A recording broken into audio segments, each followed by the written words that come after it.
રામનવમીની જેમ મહેસાણામાં 30થી વધુ ટ્રેક્ટરો સાથે શોભાયાત્રા કાઢવામાં આવી। શોભાયાત્રામાં રામના દરેક પ્રસંગોનું વર્ણન કરાયું।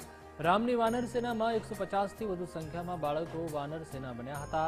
મહેસાણા ડીમાર્ટ સર્કલથી રાજધાની સુધી ભવ્ય શોભાયાત્રા યોજાઈ હતી। મોટી સંખ્યામાં બાઇક અને કાર ચાલકો પણ શોભાયાત્રામાં જોડાયા હતા।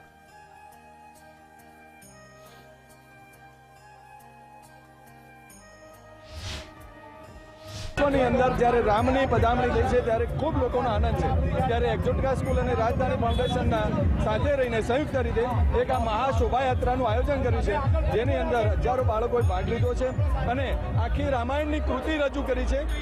રામના જન્મથી કરીને રામ લંકાથી જઈને પાછા આવ્યા ત્યાં સુધીની કૃતિ એક એક ટેબલો બનાવ્યા છે, જેનાથી લોકોને એક સંસ્કૃતિ પ્રત્યે ભાવ જાગૃત થાય અને પોતાની સંસ્કૃતિનું ગૌરવ વધે એવી ભાવનાથી આ કરવામાં આવી છે। 31 ટ્રેક્ટરમાં રામ ભગવાનના પાત્રો વિરાજમાન થયેલા છે।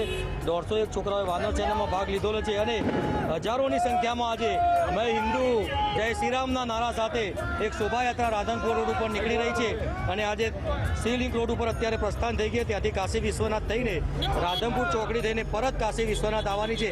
ફાઉન્ડેશન અને એક્ઝોટિકા સ્કૂલ બંને ભેગા મળીને ખૂબ જ સરસ મજાનું આયોજન કર્યું છે। એમાં રેલીમાં મેક્સિમમ 7થી 8 હજાર માણસો જોડાયા છે। બહુ ખુશીનો માહોલ જોવા મળી રહ્યો છે।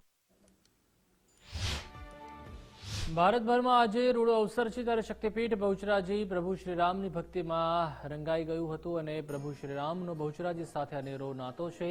પ્રભુ શ્રીરામે શક્તિપીઠ બહુચરાજીમાં સૌ પ્રથમ લાડુનો ગોખ ભર્યો હતો, ત્યારથી જ આજે પણ મા બહુચરને લાડુનો ગોખ ભરવાની પ્રણાલી યથાવત છે। સમસ્ત બહુચરાજી ગ્રામ્યનો દ્વારા પ્રભુ શ્રીરામ યાત્રાનું આયોજન કરાયું છે। આજના પવિત્ર દિવસે નાના મોટા સૌ કોઈએ આ ધાર્મિક કાર્યક્રમમાં જોડાઈ ધન્યતાની અનુભૂતિ કરી।